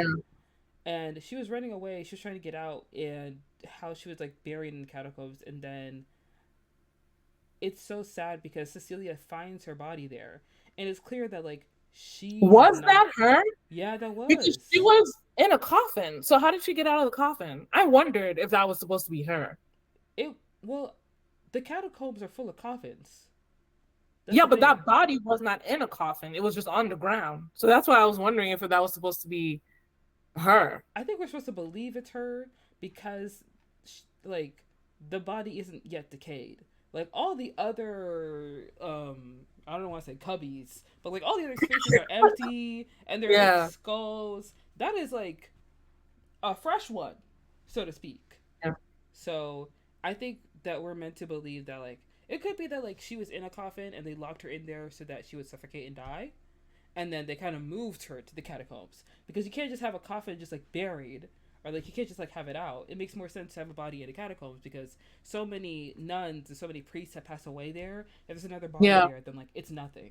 You know what I mean? Yeah. And no one ever goes to the catacombs, so. And that's why I wondered, because it seemed like at the beginning of the movie that she was being buried, because as she was hitting it, there was sand, you know, falling through. So that's I thought she was buried. But I don't think my interpretation is, or what I took from it is that Father Sal was not alone. I figured it was him, the cardinal, the doctor, of course, his Mm-hmm. henchman who was driving the car, and Mother Superior. Hmm. Like all the big, authority figures that we saw, I think we're in on it, Yeah. on the mission. And they all supported him and he had their full support. Mm-hmm. Yeah. Yeah. I do see that. I do see that. And I feel like I was just weirded out by a lot of it, like the movie, which I have to Mhm. say, pretty well done. I actually like really enjoyed the film, and I think that Sydney Sweeney fighting for this movie was the right choice because I think that's a very brave and bold decision to make. But I feel like this movie showed like her persistence and her tenacity, and because she was able to create it through her own film film production company, it Yeah. really just like it shows that she's able to like take the reins. So she probably will like try and produce more films in the future, or try and pick up other projects that may have been stuck in development hell, as many projects are in Hollywood, and revive them because she already has the star power. She already was able to like make such a huge return on this film that she auditioned for when she was 16 years old, and she spent so many years trying to get this made, and for it to Yeah. finally be made, and with like her already being this huge name behind it, it's guaranteed to do super well, which is awesome to see. Yeah, I looked up to see if this was her first production credit. Mm-hmm. And it looks like it is because I didn't see that she had produced anything else Yeah. um prior to this movie. So, and it was good. I enjoyed it a lot too. I liked it. Yeah. I Yeah. think that like this movie is very interesting, and one thing that did make me want to go see it was, of course, whenever any kind of piece of media is made in relation to like the church, there will always be people online that have something to say, and me, you will never catch me getting upset over the fact that someone's making like, I remember when Lucifer, the Fox show, was For made. the show. Mm-hmm. There are a lot of people like upset over it, and me in my head, I'm like, I got other things to worry about, girl. It's fine. I'm just not gonna tune in. It's Yeah. a okay, yeah. And for this movie, there were some people that were like, they had like, I don't know who exactly said this, but some right wing columnist or whatever, journalist, whoever it may be, said that her hotness is the death to wokeness. You know, What does that mean? I don't know, girl. These people just be saying things. What? Yappa, yappa, yappa. Their lips are moving. Nothing's coming out. What? Yappa, yappa. It's just a lot of this. Hardness? Oh, wow. It's just a lot of this. Yeah. Um. It was weird. Apparently, it was in a conservative newspaper and not in like an American newspaper. But that doesn't change the fact that it's like, why are you saying that? Yeah. Why are you saying that? That's so weird. And I don't ever understand why people like ever talk about women's appearances and try to relate it to like any kind of religious affiliate or like political affiliation. That Yeah. is Yeah. that's unnecessary. Like when people talk about blue hair liberals, it's like, so I should just assume that every blonde woman is a Republican because I know y'all will Yeah. get upset over that. I know y'all Hmm. won't like that. But if I say it, they're gonna be mad. But every time you go to CPAC, every time y'all go to a Trump rally, I see a whole lot of highlights. Hmm. I'm just saying. Just saying. It's very like interesting to see this movie that is like Sydney Sweeney's literal fight for like bodily autonomy, and all these conservatives like strange obsession with Sydney Sweeney. Like they expect her to be their next darling, which is kind of like a give and take because, like I told you before, her parents had like a whole Trump themed birthday party, and she was Yeah. pictured there. And like I told you before, like if you're the rich kid in the family and you're like the celebrity and your family starts asking for things, you feel obligated to give it to them. Like many celebrities have talked about this, like how when Yeah. they made it big, their family starts asking them for stuff and they want to like put them on. They ask them to give this person a job, give that person a job, and they're like, I mean, I feel like I have to. And like Cardi B did that in the beginning of her career until she started letting those people go and got a real team to help her out because that's what she needed, you Yeah. know. So conservative strange hyperfixation of Sydney Sweeney and her all American looks after she makes this movie. That's basically like, oh, Rosemary's Baby, but, you know, 2.0. Yeah. Yes, very much against like the conservative ideals of like have a baby, get married, have kids, you know, live the American dream. Or even like be be proud to be seen as the Virgin Mary, or be proud to be chosen by God. Like there was not Cecilia was not happy, did not feel blessed, did not, all those feelings that I'm sure, the conservatives would want a woman, especially their ideal woman, blonde, white, and all that stuff, and curvy, would want her to feel. Like the movie went against all of that. It was horrifying. Like it was literally horror. It was body horror. It was. And then at the end of it, she's bloody. The white virginal frock that they had her wearing was, at the end was bloody and dirty, and she was alone at the end of it. Yeah. And that's because conservatives, they want women to be like docile and submissive. And that's who Father Saul was looking for. That's who he thought she was. Like someone who was going to like bend to his will and listen to him. And that's why like she purposely looks so young in the movie, because they think that she's naive and that she's without like she's innocent. And so she doesn't know any better. And they also want someone, like we said before, with self-esteem issues. Yeah. Because she was lost. She was lost and she was looking for purpose. She had no self-confidence. She had no sense of self. And she was looking to this institution ran by the men, supported by the women, to give her that purpose. Yeah. And that's what they want. Absolutely. That's true. And they were seeking, they obviously want someone, like you said, who's lost because they're desperate. They're desperate for some kind of community. They're desperate for some kind of belonging.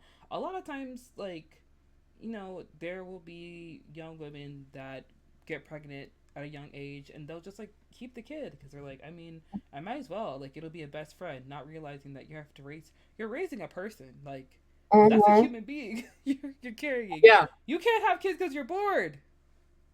Yeah. They grow. They don't say babies forever. Trust me. Like, they get older. And when they get older, they get worse. So you have to take that into consideration, honestly. And I can't imagine what the baby would have been like if she let that baby, like, you know what I mean? Become a toddler. And I really like the ending, which I don't know, maybe there's something wrong with me, but people find the ending so explosive. And I guess it is because, like you said, this movie is different. It is separate from even the Immaculate Conception type theme movies, but I like the decision where she bashes that thing with a rock, because ultimately no matter what it looked like, whether it looked human or it was a monster, she didn't choose it.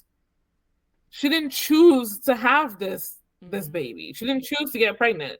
This was forced on her, and she couldn't abort it while it was inside, so she aborted it when it was outside. She was like, no. And that's why, like, absolutely not.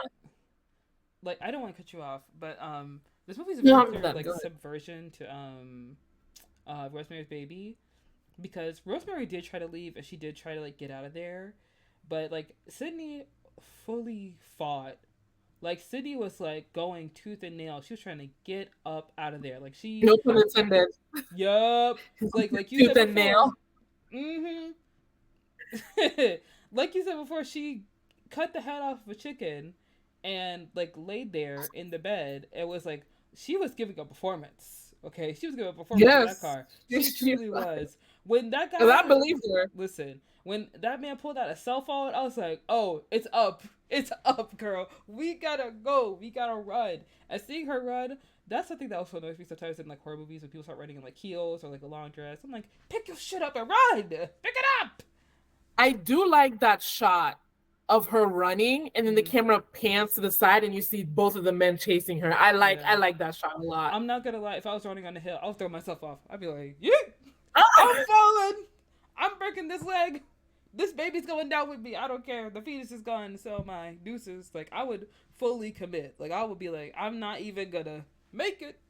And then in Rosemary's Baby, she felt love for the baby because it was her child. And that's the problem with movies made in the 60s. Because they're like, oh, women want to have kids. Women want to be mothers. Women are naturally nurturing. They want to take care of people. Children are a miracle no matter what. No matter how they get here. If I saw Rosemary's Baby, let me tell you something. I'm throwing that baby out the window, okay? Yeetus, the fetus, immediately. Yeah. And Sydney, sweetie, she knew. She knew after she had that baby and it came out of her, she was like, absolutely not. There's no love in my heart for that thing. That thing brought me so much turmoil. All these people were trying to make this baby happen. I took them all out and the baby's coming too, okay? No ifs, ands, or about it. I'm not leaving nothing up to chance. I'm not leaving the baby in the forest. I'm not letting the baby fend for himself. I'm not going to let the baby drown. I am making sure that this baby has no chance. Yep. And I did wonder when she walked after she tore apart the umbilical cord and she walked away before it was clear she was looking for something. I did think she was going to leave the baby in the forest and just, go on her, but she was like, nah, we're not leaving a single, I'm deleting all of this. Nothing behind. And I will be honest, like, when she picked up that rock, I was like, oh my gosh, girl. And in my head, I'm like, it's fine, Monica. The movie's rated R. It's okay. And, like, by the way, I feel like they really did, like, make her, like, it was intentional that she would walk away and look for a rock. Because as she's, like, moving away, the camera does kind of, like, pan where it's, like, facing her. And then it kind of, like, shows her side profile. So then you kind of get a glimpse of the baby on the floor. Yes. And that's why I wasn't sure, like, is it human or not? Because they didn't do a close-up. The baby don't look right. I know when babies are first born, they don't look okay. I know you gotta, like, wipe them and clean them. But it was also weirdly red. Yeah. Newborn babies are not that red. No, not that girl. color. I don't know. I don't know if that red was blood or was that baby skin. was shaped like a bean. Like, it was not like a normal baby with, like, the head and, like, the body. Like, that baby was not right. It probably was not right, especially if you're talking about how the rest looked in those tubes, and this was the first successful one. It probably wasn't successful. It was probably the first one to be carried. Who knows? It was to term properly, but it probably still, like you said, in terms of like cloning and stuff, it probably was not formulated correctly. Mm-hmm. So. Yeah, I do believe you. Now that I think about it, it probably was like Father Saul who, like, fertilized. Yeah. Mm-hmm. Because if there's which is even like another step of playing God. So now you're mixing your own DNA into like the blood of Jesus. Yeah. Yeah. Go ahead. I cut you off. No, I was just gonna say, like, if there's one thing a man's gonna do, he's trying to stroke his ego. Yep. Every time. Yes. And speaking of Father Saul, I thought we were in the clear when she set him on fire, because it took a while. And she was just on the floor breathing hard. And all of a sudden, he starts banging his body against the door. And I was like, oh, this is not over. Okay. That always happens in horror movies. That always happens. You try to take down the last one, and they just don't want to die. They somehow get like this second wind. Somehow they get some backup XP, and they can get up. Who gets up for being burned? Who? You found a fire extinguisher. Sure. I mean, it is a lab, so of course it would be a fire extinguisher. But also, like, she doused that place in gasoline. Mm-hmm. In gasoline. Yeah. Like, what is happening? Yeah. Mm-hmm. I wanted to talk about too the role of women in upholding this house of horror. Mother Superior in particular, because this can't happen, especially since I do think she was in on it. So we had Father Saul and the Cardinal, who were the architect. Like, they were literally shaping this and deciding how it is. Mm-hmm. But you had Mother Superior, who was there to keep the girls in line, to, take in the new sheep. Mm-hmm. this movie, like, it's easy to focus on like the men and the men and them being the face of the patriarchy, but this movie, and Sister Isabel too, Mother Superior and Sister Isabel, even though Sister Mm-hmm. Isabel, she just comes off like she really, pardon the phrase, but drank the Kool-Aid and just really buys into this stuff. Mm-hmm. um but just the role of women in upholding institutions that do harm, and doing harm to other women, um in order to serve this system that they are ultimately powerless in, because Mother Mm-hmm. Superior is not running anything. No, she's Father not. Sal is, the cardinal is, they're kissing his ring, but she's there as the authority figure to help enforce the system. Yeah. I think that a lot of times these women in these systems, they're there through duty. You know, they're there through service. They're there because like this is what they know to do. And in their minds there's nothing really wrong because they don't see any purpose to go against it, because in order for you to go against it you would have to be like against like the baseline of what it is. Like although she may not be comfortable with them impregnating a virginal young girl, it's still a miracle, and she can get behind the fact that like it's a miracle nonetheless. Like this young girl might be hurt or she might be sick, but she doesn't have to think about that or hold that in any kind of regard, because this is a good thing. This is something that's never happened before, and it'll be good for their parish. You know, it'll be good for their like members to see something like that happen. And the young girl is being lauded as a miracle. She's strong. She'll be able to handle it. So they're Mhm. able to kind of like turn a blind eye to it because it doesn't really directly affect them. And if on some level they can just relate it to their faith, then they can just swallow it and move on and not have to look too deeply into what's going on and look too deeply about how screwed up this really is, you know? Yeah, Yeah. yeah, I don't think she. Yeah, I think similar to Father Salanam, she sees these girls, and Cecilia specifically in this case, as just vessels, just objects to bring forth the thing that she cares about and believes in. And you even have, so Mother Superior is the named person, the Mm-hmm. named pillar in this. But you also have at the beginning of the movie, those were nuns who were coming after the girl who was trying to. I don't remember if that was Sister Mary, but the one who was trying to escape. It Mm-hmm. was women coming after her and who broke her leg. That was nasty. Mm-hmm. Broke her leg and buried her. So I just, it kind of flies under the radar just because it's so much easier to focus on Father Stalin and um the cardinal, and Father Sal's henchmen and the doctor, Yeah. but you have these women who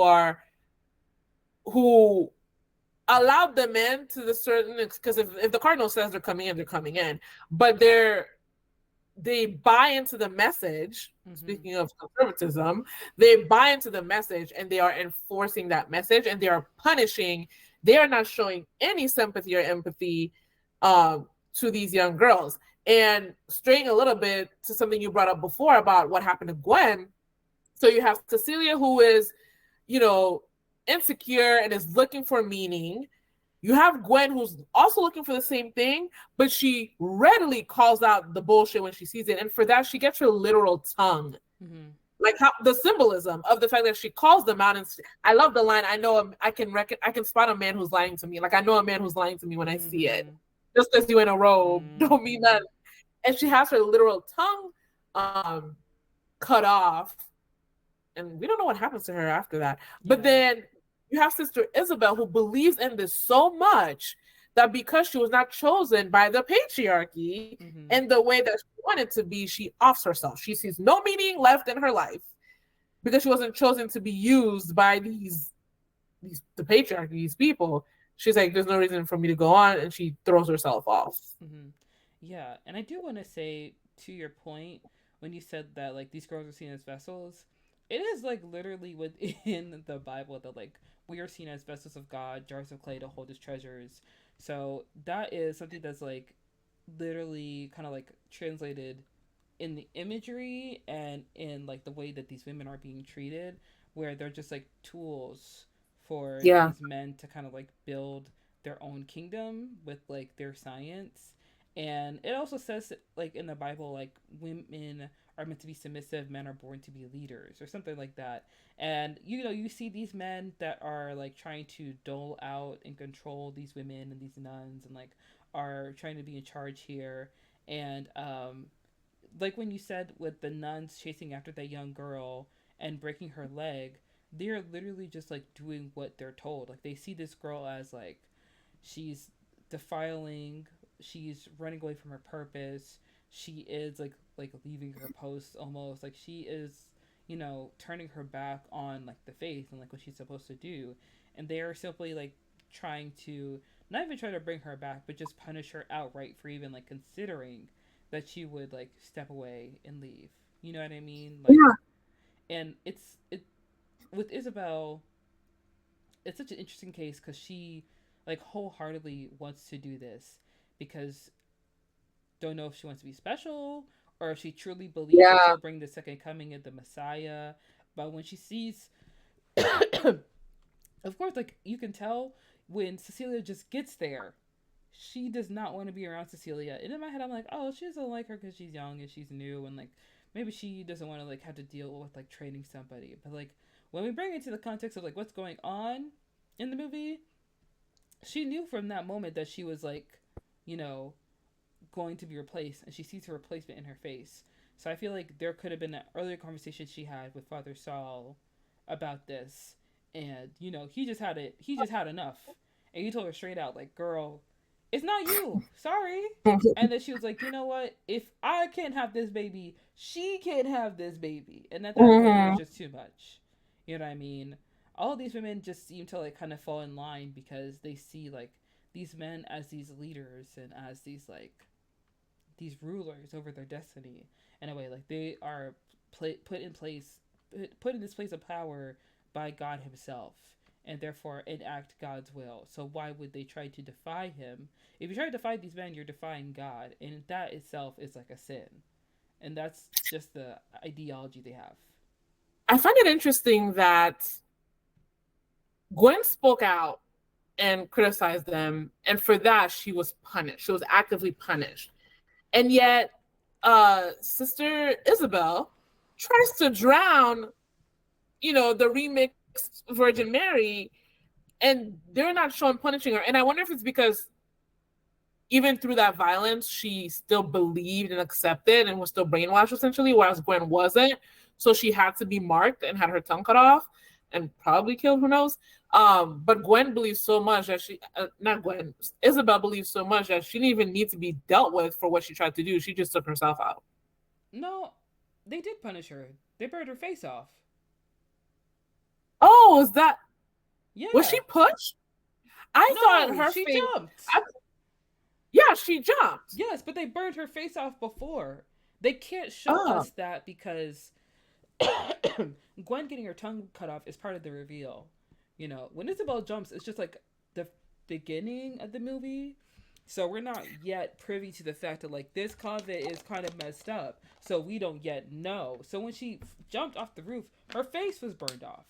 And like Gwen oh, even asked like, what happened to her face? Why did she jump and her face looked like that? I thought her face looked like that because it's kind of similar to what happened in Midsummer when someone jumped off of a high. I thought her face hit like either a huge rock or something when she landed, and that's why her face looked like that. Oh, I think I remember what you're talking about. Midsummer. Yeah. Yeah, Um. Well, the thing that is, couple. in Midsummer, that was a high mountain that they jumped off of. Yeah. So off of that impact, of course, like I think the face looked like that. But also, remember in Midsummer when the guy got brought up like the stick, started beating the dying man. Yes, I Yeah, think. I think that also like ties into why his face was like that. But like, yeah, I'm pretty sure like she was tortured before she decided to just like jump and take her own life. You know what I Okay. mean? Yeah, I think that's what happened. But they can't reveal that to us yet in the movie because there has to be like some kind of like slow reveal that these people are messed up. You know what I Hmm. mean? Yeah. And she also Cecilia had to see it for herself what was going on, and then that in turn would like add some context to like why did Isabel look like that, and then you realize why because they have a torture chamber. Yeah. Mm-hmm. Yeah, because honestly, we really didn't see. Like we stayed tight to Cecilia's point of view. We didn't see Mm-hmm. anything that she didn't see. Mm-hmm. Yeah, I mean, she is the vehicle that drives the movie forward. So a lot of the things that we soon learn later in the film, it has to be from her perspective because essentially we're experiencing this alongside her. Mm-hmm. Yeah. Excuse me. But a lot of people have been like heralding this movie as one of the best movies of this year, and I I don't know. I feel like this movie is good, but like one movie that I really loved that a lot of people didn't like either was Pearl. Have you seen Pearl? No, this that came out this year. No, Pearl came out Oh, I think in 2022, and it is a horror film starring Mia Goth, and I like that movie. It was a bit slow for a lot of people, so they didn't like that because of the pacing of the film. I feel like there wasn't enough action, but I think the movie was really good and very smart and meticulously timed, and it had good pacing for like what the story was. And I think that when I look at Immaculate and I look at some of the pitfalls that people have towards the movie. Like I can understand like maybe you don't like jump scares, that kind of stuff, but I think the jump scares are properly utilized in this film. The I think so writing too. is yeah, the writing is good. I think that because the movie draws such similarities to Rosemary's Baby, and there's been a lot of legislation throughout the U.S. in regards to like IVF, contraception, pregnancy and birth control, those kind of things, and also abortion. I think that this movie is the perfect film to come out during this time when we're exploring the ideologies of conservatives in regards to like pregnancy and birth and like family planning and how close conservatives have associated themselves to the church and Christianity, and how like you know all these legislations coming into play, how they will like directly affect people for such a long time. And this film is almost like set in a not so far past of like exploring what it looks like when you try to take control of a woman's body. And I think like this film is fairly good, and I hope that people go see it. Like I hope people actually like genuinely go watch it because Sydney Sweeney did a great job with this movie. I know it's probably not going to stand out. I guess a lot of other movies that come out this year, like I Saw the Yeah, Teenage Glow, um, Cuckoo, The First Omen is going to come out pretty soon. But I do think it's a pretty solid watch. You know. I think so too. I mean, I would definitely recommend um this movie to people to go see, and I do think because I've seen a few movies so far this year, and I do think so far this is one of the one of the better ones. Definitely entertaining. It kept my attention throughout. I was never bored. I never felt like it dragged. I think the pacing was really good. Mm-hmm. As I said, my only qualm is I wish we would have gone more into Father's House, but it's a very good movie. Yeah, absolutely so. And did you have any last thoughts about Immaculate? No, I think that it tackled in term. I see why Sydney Sweeney fought for this movie. Mm-hmm. I'm glad that she did. I think it executed the message and the themes very well. It Mm-hmm. understood what it was trying to do. It committed, and it executed very well. Yeah. Yeah, and I do think that Sydney Sweeney fighting for this film is really great because if Sydney Sweeney was an actress in 2009, I feel like she'd be regulated to only like romantic comedies and like overly sexual Yeah. characters. So it's nice that she now has like a production company. She has like the wherewithal and like the clout to be able to pick and choose which roles she gets. And now she has like the experience in order to put into production films that she wants to star in or that she wants to make and create the stories that she wants. Because oftentimes, like, a lot of actors don't get a good array of different roles they could take on, especially if you're like seen as a newer actor or like just as an actor who's just starting out. And I'm Yeah. glad that City Sweetie has been getting good footing and we've been able to like see her range of talents. You know, I do think that she would do well in horror films. A lot of people have been asking, like, is Sydney Sweeney the new Scream Queen? And I feel like it's too soon to tell because I think this is her first horror film, but Yeah. she is good in this movie. So if another person wants to pick her up and put her in like a Blumhouse production, I'm all for it. But I will say confidently that like this generation's scream queen is Jenna Ortega. You know, Oh, it's Jenna Ortega. I can't think of anybody else who it might be. But I I would. haven't seen Jenna Ortega because she's in the Scream movies, right? She's in the Scream movies. She's in a movie called X, which is a pretty good movie. I would recommend you check it out. And then Pearl is like the prequel to X. And then Okay. the sequel to X is called Maxine, and I believe that's coming out this year. Okay. Yeah, but she's a very she's really good. But I would love to see Cindy Sweetie in another horror film. Yeah. Yeah, I think she Yeah. would do I great. would go see her. Absolutely. And to wrap up the episode, I just want to jump into recommendations. So, if there are any movies or TV shows that you've watched recently that you'd like to recommend to the listeners, feel free to do so. And listeners, if you have any recommendations for us, feel free to drop them in our Instagram comments. I don't have a lot of recommendations if I'm being honest because I've been watching things solely to review. So it's Yeah. not really like out of enjoyment. The only thing I've been watching out of enjoyment is My Hero Academia because my brother has gotten me into anime and I can't stop watching this show. Like I love it because I love Marvel movies and this show is like it gets me. Like anytime there's a protagonist and he's like underdog, works his hardest, constantly undermined and underestimated. It's like that's my guy. That's my guy right there. And the more I watch anime, the more I understand why Megan Thee Stallion loves it so much. Because before I was like, oh, that's cute girl, but now I'm like, I get it. I'm in her head. I'm in her mind. I see what she sees. It feels so Yeah. cool when you get her references. Like on no, not Christmas.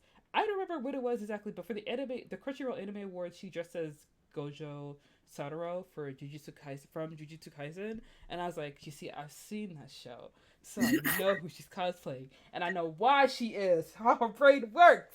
I see it. I'm tapped in. So I don't know. I don't know if I have any recommendations. I would have to check because sometimes I make notes of what I'm watching. But do you have any Mm. recommendations for people? Have you been watching anything recently that you really enjoyed? I've been watching. Yes, I've been watching. As far as TV shows, I've been watching The Ones Who Live. But the thing is, so The Ones Who Live, it just finished. It was only 6 episodes. It aired on AMC. Excuse me. The Ones Who Live aired on AMC, just ended last Sunday.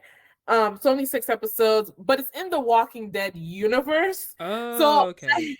I love that show, love it a lot, and I do recommend it. But to truly appreciate The Ones Who Live, you would have to go watch The Walking Dead. And listen, if you're open to it, please do go watch the Walking Dead series because it is a fantastic series. Very character focused for people who love that, like I do. The zombies are only like they serve to enhance the story and enhance the characters. So it's a bit of a homework, but I do recommend watching The Ones Who Live after you watch The Walking Dead. As far as movies, sticking to the ones I've seen this year, I've watched a handful of movies this year, most because I'm interested, but also to review them. And the two that I would recommend are Origin, which I saw in January, even though it came out like late last year. But Origin, directed by Ava DuVernay. Mm-hmm. It's a great movie. It focuses on Isabel Wilkerson. It's based off of a book called Caste: The Origins of Our Discontent, and it just explores hierarchies, racism being within that, and it follows the author through her research, looking into caste systems in the United States, in India, Mm-hmm. and also there's a third place.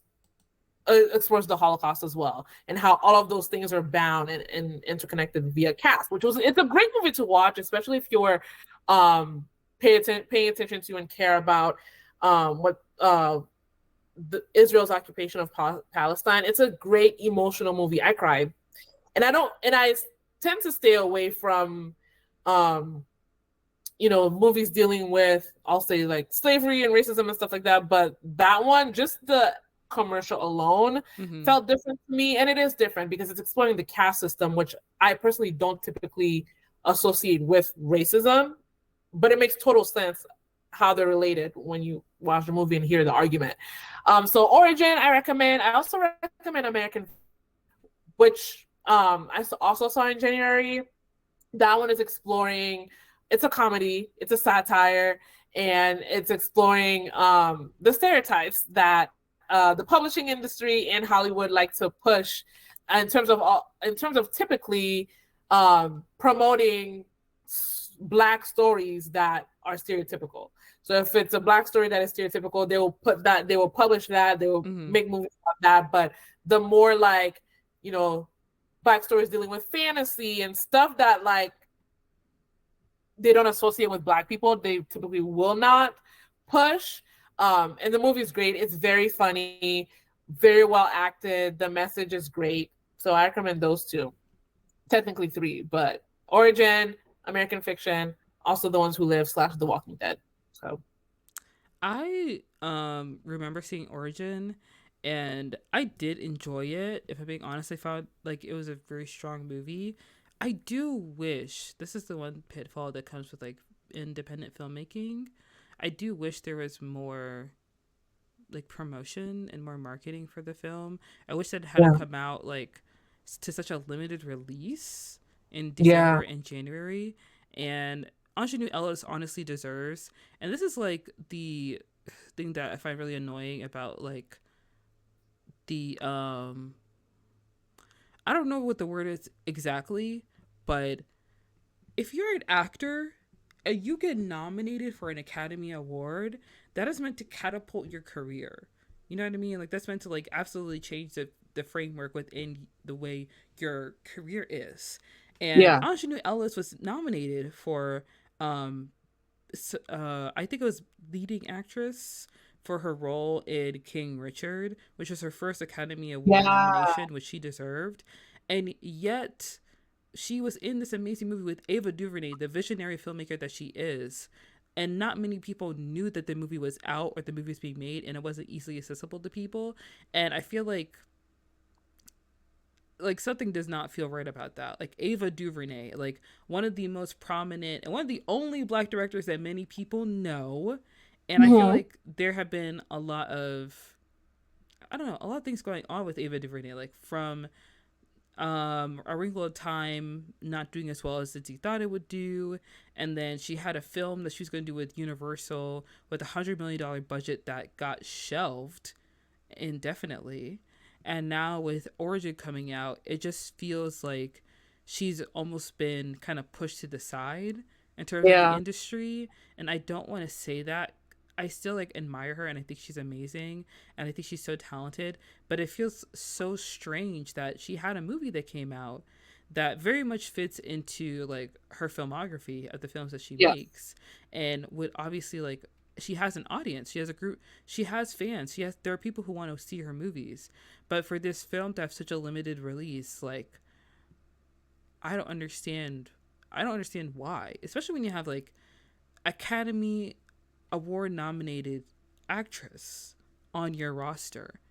yeah, If it was, I feel like, I don't want to say this, but if it was like a white director, I feel like the movie would have been like pushed and like released in November. That way enough people would have seen it. But, you yeah, know, I haven't done enough research into like the production and into like the release of the film to know like why it was given such a limited release. I know a lot of times independent filmmakers, they make films, but they don't really make them to make money, but they make them to like make a statement, which I can agree with. But if you're going to yeah, make a film as profound as Origin is and as strong of a message as it is, I do believe that it deserves a wider release, or at least it should be in theaters long enough for people to have a chance to watch it. to see it, yeah, Yeah, for people to see it. And if it's not going to be released in theaters, I would like to know which streaming service it's going to be on, and it better be on one of the big three, girl. yeah, Yeah, I mean, that's how I felt. I did like Origin, I have to say. I do enjoy Ava DuVernay's films. A lot of times I feel like maybe this is just me, but sometimes I feel like she spoon feeds things to the audience, and I think I just want her sometimes to make more challenging films because I know that she can. You know, I'm not yeah, opposed. I'm not opposed to having to think a little bit Mhm. more or a little deeper. I do think a lot of things she brought up in the film, like you said, about the caste system and its similarities to racism, are very interesting, and I think it's not something that's explored a lot. So I'm glad that was Yeah, in the movie. But I think there were some other things that we could have delved deeper into or gotten a little more complex. To give the audience really something to like chew on, because you don't have to like put it in simple English for your viewers. You can give them some homework to do. You know what I hmm, mean? yeah, Yeah. And you talking about Origin reminded me that I went to a screening of this new Hulu show, We Were the Lucky Ones, which is a show starring Joey King and Logan Lerman. And it's about this Jewish family that are separated during the Holocaust. It's basically the story of how they all reunite with one another. And I watched the first episode, and I have to say, like, it was pretty good. I didn't plan on doing a review on it because I didn't plan on like watching the show. I had gotten yeah, like an invite to the screening because I'm part of the Atlanta Film Society, and I was like, oh, well, I'll go see it because I want to like go see screenings when I get the chance to. And I was like, let me just try and like see it and like form an opinion on it based off of like what I see.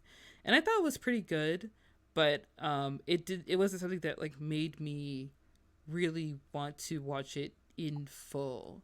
I guess is what I should say. I might yeah, revisit it one day, but not anytime soon. yeah. Yeah, but if anybody is looking for something new to watch on Hulu, that's what I recommend. Okay. Yeah, but Alta, I want to thank you so much for coming on the podcast. It was a joy. It was a pleasure to have you on. Where can people find you if they want to, see more of your stuff? You can find me on TikTok. That Mm-hmm. is where I upload my reviews first and foremost. I do movie reviews. I do one series per month where I review every episode. So TikTok is, where to find me. I also have you mentioned my Instagram. Um, and on TikTok, I also post travel content whenever I do travel. And then Instagram, Alto's Oyster. That's my name on TikTok, Instagram, and on YouTube. Um, I post my travel content purely on Instagram. I don't do post my movie reviews or anything like that. And then YouTube, I'm still trying to figure out. I'm not completely comfortable yet with my YouTube content. I do repost my TikToks on there, but I'm trying to figure out how to make YouTube like stand out and be different from what I do on TikTok. But that's where you can find me. Okay, awesome, guys. All of her links will be in the description down below, so don't forget to go and check her out. And once again, thank you so much, Alta, for coming on. It was such a pleasure to have you on to talk about Immaculate because I was already planning on seeing this movie, and getting to talk about it on the podcast was awesome. This was great. And guys, don't forget to check out Alta on all her things in the description down below. Don't forget to check us out on Instagram, Twitter, on TikTok. Don't forget to listen to podcasts wherever you listen to podcasts, and let your friends and family know about your new favorite podcast. I've been meaning to watch that. And we will see you guys next week with a new topic and a new guest like we do every single week. Bye. Bye.